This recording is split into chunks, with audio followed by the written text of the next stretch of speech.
কমলি গ্রামে এক শেঠ আর তার স্ত্রী থাকত। বরুণ নামে ওদের একটা ছেলে ছিল। বরুণ খুব কথা বলতো আর কানে কম শুনতো। ওর বেশি বলা আর কম শোনার কারণে লোকেরা মাঝে মাঝেই বিরক্ত হতো। একদিন ওর বাবা সকালে কাজে যাচ্ছিল আর ওর মা ওকে ঘুমোতে দেখে কিছুক্ষণের জন্য বাইরে যায়। তারপরেই বরুণ ঘুম থেকে উঠে বাগানের দিকে চলে আসে। তখনই অন্য গ্রামের একটা লোক ওর বাবাকে খুঁজতে খুঁজতে ওদের বাড়িতে আসে। বাবা, তোমার বাবাকে গিয়ে বলো চরণ সিং দেখা করতে এসেছে, কিছু দরকারি কথা আছে। তোমাদের গ্রাম আর আমাদের গ্রামের মাঝখানে যে পাহাড়টা রয়েছে সেখান থেকে ভূতেদের আওয়াজ শুনতে পাওয়া যায়। আর এই ভূতগুলো যেসব লোকেরা ওখান দিয়ে যাওয়া আসা করে তাদের থেকে লুট করে সারা গ্রামে ভয় ছড়িয়ে দিয়েছে। কি বললেন আপনি? একটু জোরে বলুন তো। আরে সব গল্প শোনার পরে এখন বলছো জোরে বলতে? যাও, বাবাকে গিয়ে বলো চরণ সিং দেখা করতে এসেছে। কি বললেন? মরুন? আরে কাকা, সকাল সকাল কে মারা গেল? কি হচ্ছে? আমি তো কিছুই বুঝতে পারছি না। আরে বাবা, আমার কথা মন দিয়ে শোনো। আরে কাকা, সেটা তো তুমি ভালো করেই জানো, আমাদের সামনে যে বুড়ি কাকিমা থাকে না, সবাই ওনাকে বুড়ি বলে ডাকতো, কিন্তু আমি ওই সব বলে ডাকি না।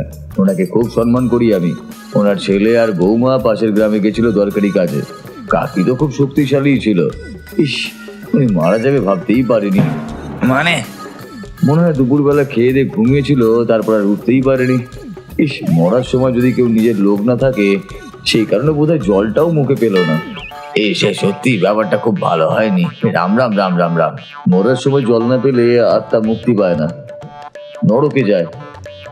মানুষ মরে গিয়ে জীবনে বেঁচে থাকাটা জরুরি না, মরাটা হলো বেশি জরুরি। আরে বাবা, স্বর্গ আর নরক বলে কিছুই নেই, সবই মানুষের কর্ম।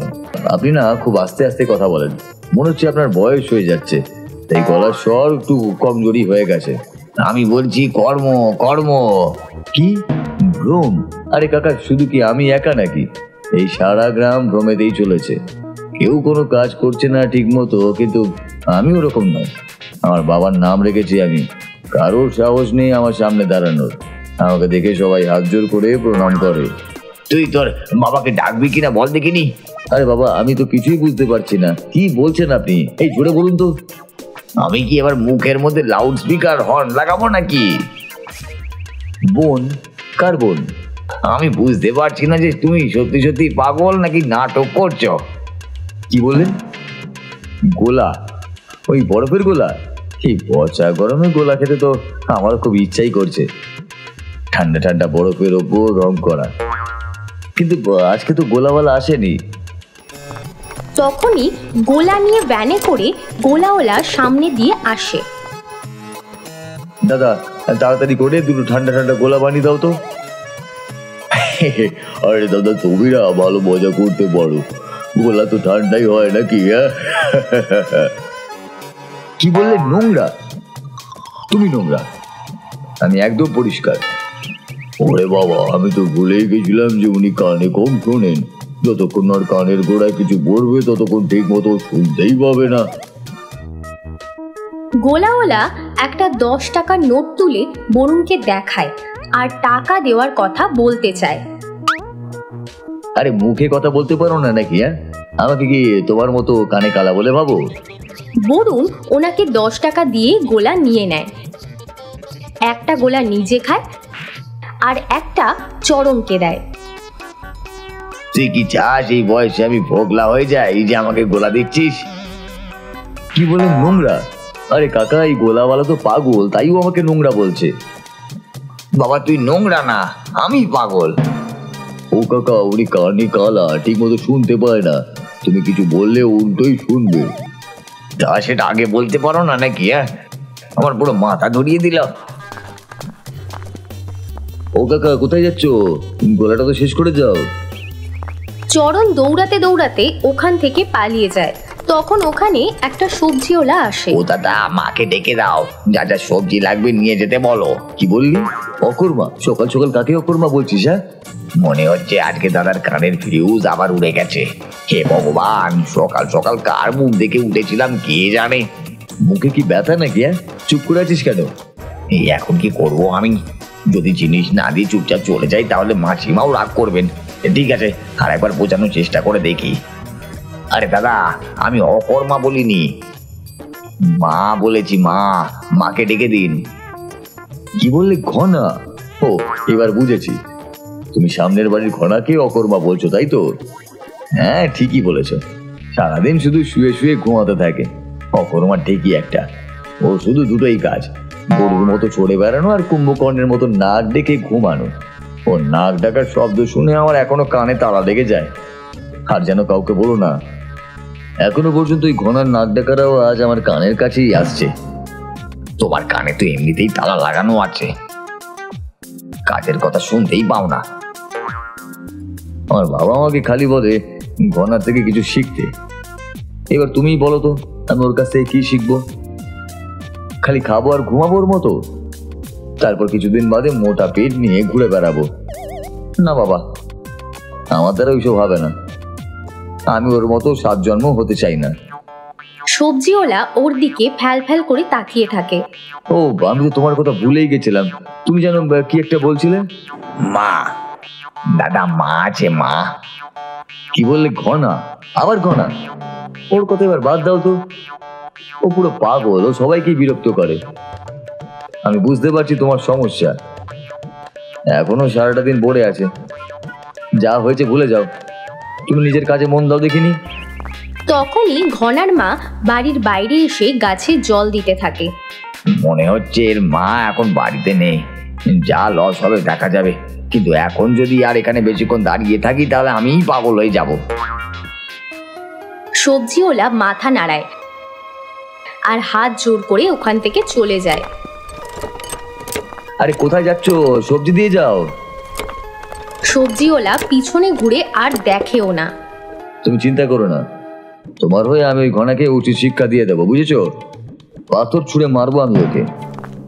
তখনই ঘনার মা বাইরে আসে। আমার ছেলের ব্যাপারে কি বলছিলি রে তুই? ওকে পাথর দিয়ে মারবি? কি বললে? আখ?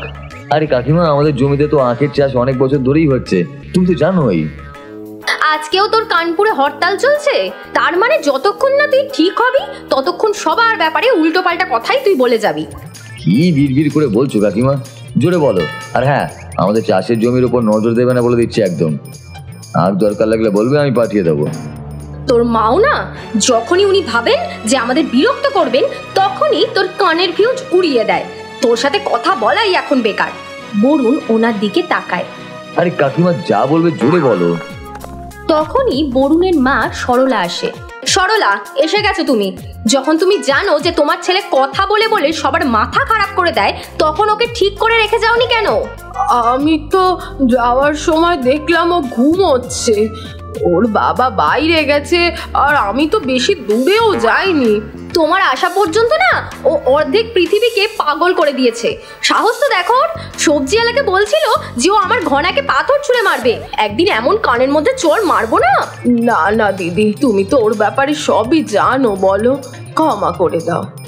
বাচ্চা না, ও একটা পরমাণু বোমা, একবারে সামনের মানুষকে শেষ করে দেয়। জানি না আমি ছাড়া আজকে আর কার কার সামনে এসেছে ও। না না দিদি, কিছু মনে করো না তুমি। জানো তো ওর সমস্যার কথা। যতক্ষণ না ওর কানের সামনে খুব জোরে আওয়াজ হচ্ছে ততক্ষণ ও কানে কিছুই শুনতে পায় না। কম শোনে না, কি যে শোনে তাও নিজেও জানে না। দিদি, তুমি একটু দাঁড়াও।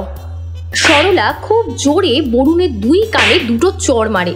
চড় খেয়ে ওর মাথা ঘুরতে থাকে। মা, তুমি সকাল সকাল আমাকে মারছো কেন? মারছি না, তোর কানের চিকিৎসা করছি।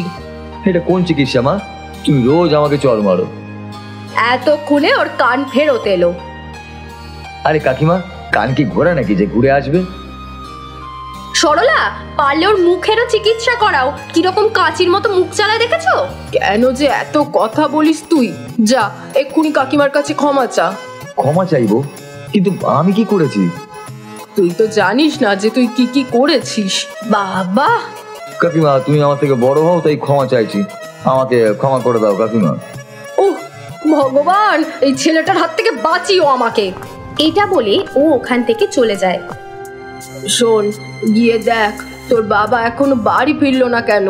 ঠিক আছে। বরুণ চাষের ক্ষেতের পাশ দিয়ে যেতে থাকে। কিরে বলুন, কোথায় যাচ্ছিস দৌড় দৌড়ে?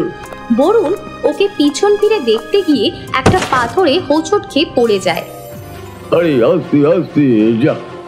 বরুণ কান রগড়াতে রগড়াতে উঠে দাঁড়ায়। কিরে, তোর কোথাও লাগেনি তো? কি বললে? মুরগি?